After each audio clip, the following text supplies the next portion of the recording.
Hey, are you confused about SBA lending and want to learn a little bit more? Today's episode is going to be a cut of an interview that I did with a lender friend of mine, David Bruder, who does SBA lending. And we're going to talk about all the different things you wanted to know about SBA lending. So if that's for you, stick around. I am Natalie Cook, owner of Finance Fight Club, and I'm excited to have you here today.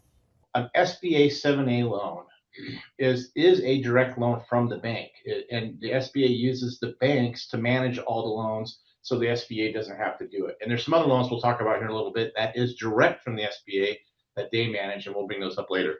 But the SBA 7A loan is money originated by the bank. It's underwritten by credit in the bank, and it needs to be credit worthy with mitigants to it being the SBA loan. The SBA also creates what's called SOPs, the rules we have to play by to keep that guarantee intact. And so it is a government-backed loan, but not money direct from the government. So this enormous SOP, we have to make sure everyone that it's owner-occupied, and that's what it's for businesses. It's not for investors. So it has to be an owner-occupied property or business that is operated by the owners of individual owners. The SBA does not like big investment firms coming in and only being an investment firm as a majority owner with no one being a minority owner that can operate it, that can operate the business. So that's an important part of it as well, is that you just can't have an investment firm come in and buy a small business 100% and put a manager in place. That doesn't work. So it has to be individuals that are going to operate the business as well.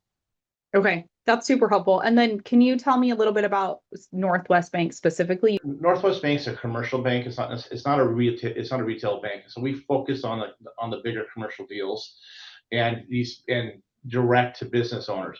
So we will lend direct, but they're going to be a little bit bigger business, a little bit outside the SBA's realm, up to 30 million for acquisitions and enterprise value loans or partner buyouts. We'll finance direct without the SBA guarantee. Okay.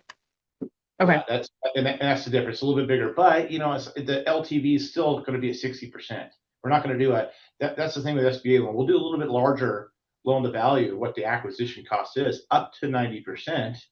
If it's an ideal, product, absolutely, 10% in, we'll lend 90% if everything else works, because 90% is a lot of money on a business and it needs a cash flow. Yeah. Okay.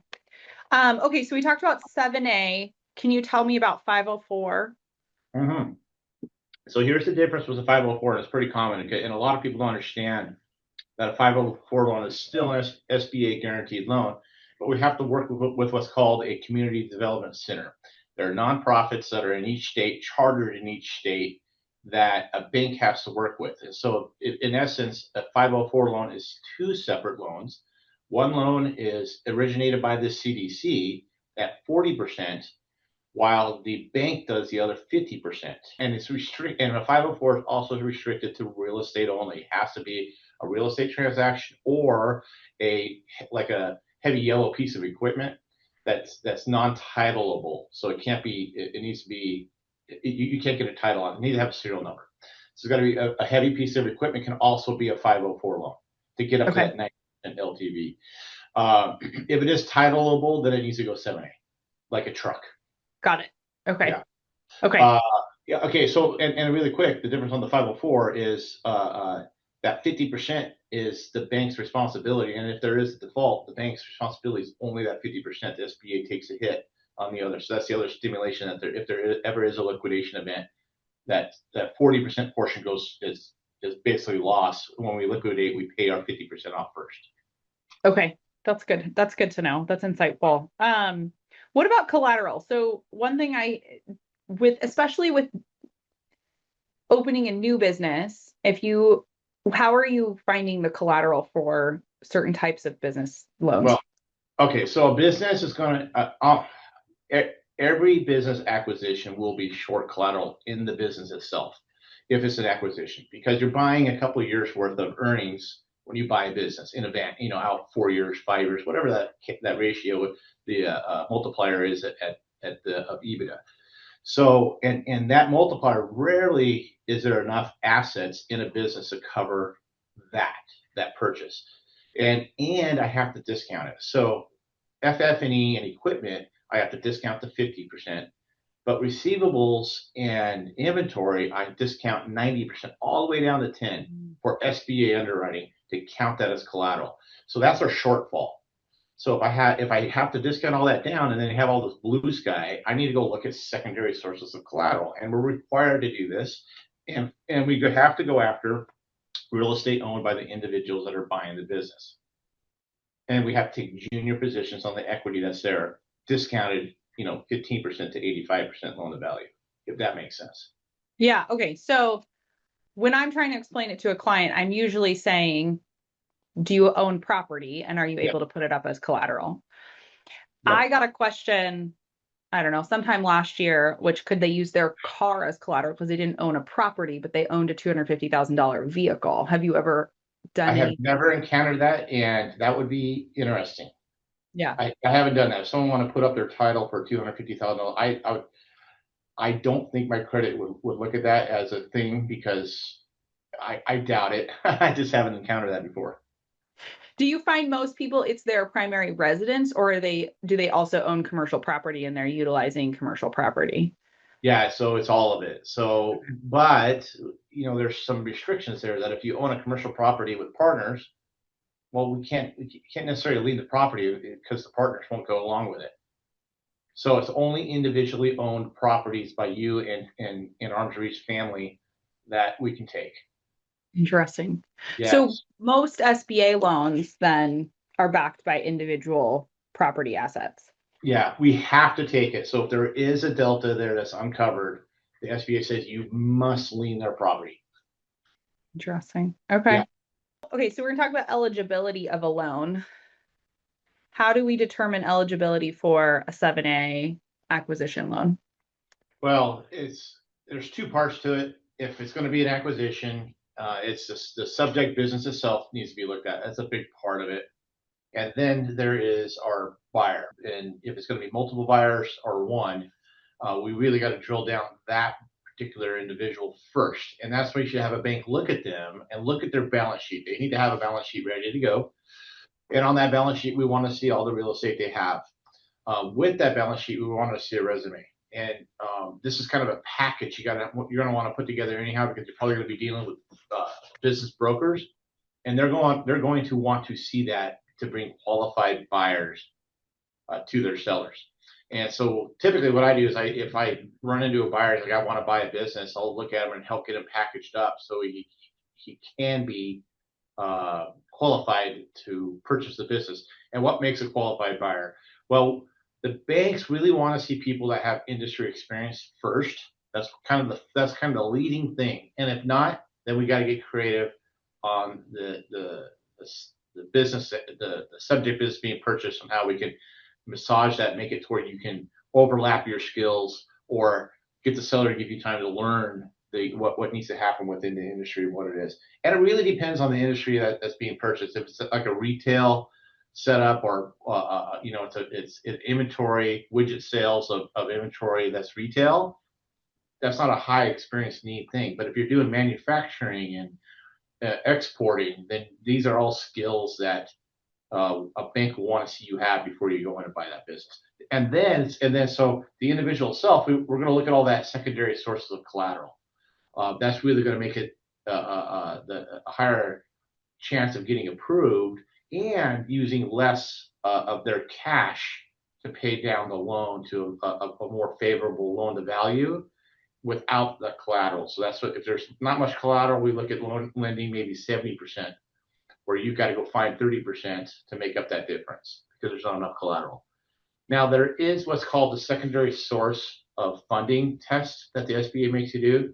So if you are a borrower and you have too much liquidation, too much securities, investment securities, or cash, you might not be eligible for an SBA loan if you're 2 times what you're borrowing in liquidity. Okay. Yeah, and that's something that a lot of people overlook, and a lot of banks do as well. And all they're doing is if they're a PLP, preferred lender with the SBA, they're risking their guarantee, and that's overlooked a lot. But someone with that much cash, it only goes to the SBA if there's a default. And someone with that much cash, rarely is there a big default. Interesting. I'm Mhm. curious about that industry experience Yeah, because in my experience, we get a lot of just random questions and lead calls of like, I'm going to open an SBA loan. Can you help me? I want to buy, a granite countertop manufacturer, and I have worked at Uber for 20 years. Like, how do you, how do you take that kind of eligibility and figure out if they can actually purchase the I business they would want to purchase? I would talk to them and I'd say, who do you know in the industry and why do you want to get into it?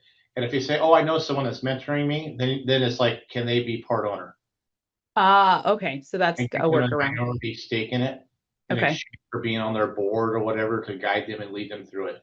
Because I won't lend to someone that's been working at Google.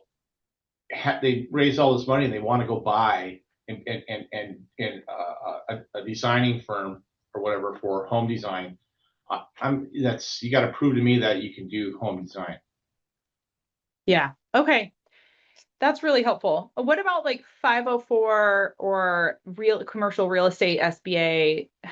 Is there a different level of eligibility? Is there pretty similar? No, okay. So if you have we, it's the business that's going to be operating in the real estate. What do they do? So if you're starting up and you're buying real estate, most banks aren't interested in that because it's a startup. We want to see historical. We will do startup if there's enough backing, then we have enough history that, hey, I want to break into this market and I got an opportunity to buy this real estate. We'll look at it as long as we've got a history of operating that kind of industry, that business. But if the business is already occupying it and there's an opportunity for them to buy the building they already occupy, well, we have historical sales. And then we have rent add back to make that cash flow work. So the collateral piece is going to be the real estate. We're not looking at secondary sources. Oh, gotcha. Okay. So they can make Yeah. up the difference that way. Mhm. Yep. But there's a little nuance that everyone forgets about that if you do the minimum 10% down, there's a tiny little shortfall because we have to discount the property to 85. There's a 5%. You have to buy life insurance to cover that little bit of difference, that 5%. Does it have to be a particular type of policy, or does it has to cover that 5%? It has to cover that little short. If you're a single operator, if you're a multi-person operator, they don't care about that life insurance. Got it. So it's only Okay. if you're a single operator, because if you go, who's going to take over and keep the operations? Yes. Yep. Okay. Um, what are other hurdles that owners need to overcome to qualify for these different various loans? Well, they got to be a U.S. citizen or permanent green card holder, legal permanent resident (LPR). They're the only qualified. That's the main qualification, aside from the not having too much liquidity.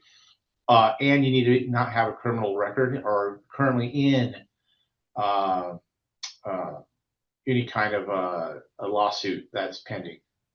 Okay. The other thing is you cannot be behind in taxes or owe taxes or have any kind of tax liens. Okay. Yeah. What is the craziest story you've dealt with so far?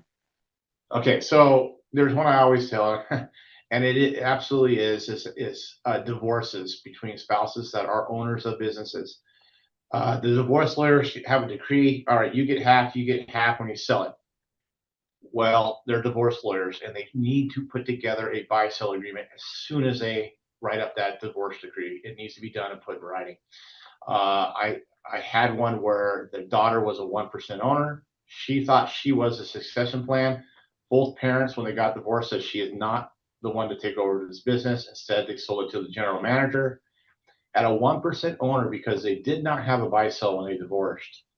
Uh, she stalled it for a year and a half, the sale of the business. And instead of getting her 1%, she got the equivalent of 10%. They bought her out of it to get her to go away. Wow. Mm-hmm. Yeah, I don't like partnership disagreements. As soon as I hear them, we're like, goodbye. Have a nice life. Yeah. Yeah. Oh, that's crazy. Okay, last question. How does someone like me, a fractional CFO, or someone advising clients on taking out debt, or you as the banker, make sure that we're not putting these business owners in a bad position by having them take on too much debt or the wrong type of debt? Well, what's the debt being used for? So if it's refinancing debt, then was it used for the business operations? And everybody needs working capital to grow their business, depending on the type that they're in. And taking on too much debt, well, business owners can only grow their equity one of two ways: either hoarding their cash or paying off their debt. And that's the ideal uh, uh, matrix you want. You got to have a business balance sheet that looks good. Mhm. And debt can crush a lot of ratios. Debt, having too much debt banks will stop lending to you. But if you're refining debt that was legitimately used for the business into an SBA loan, the SBA loan is going to help you with that cash flow, because SBA loan is going to do a 10-year amortization. It's going to free up cash flows. Just don't pile on more debt on top of that, or don't plan for 5 years out on what you will need, and and either save the cash for that working capital or have enough cash to go in and do 50-50 or whatever to keep yourself and get over leverage. Yeah, that makes sense. That's really helpful. All right. Thank you so much. Thanks for being here today. I hope you enjoyed learning about SBA lending. If you are struggling with SBA lending, reach out. We help do forecasting and kind of bridge that gap between what is the banker saying and what do you need to show them. So thanks for being here today. Bye.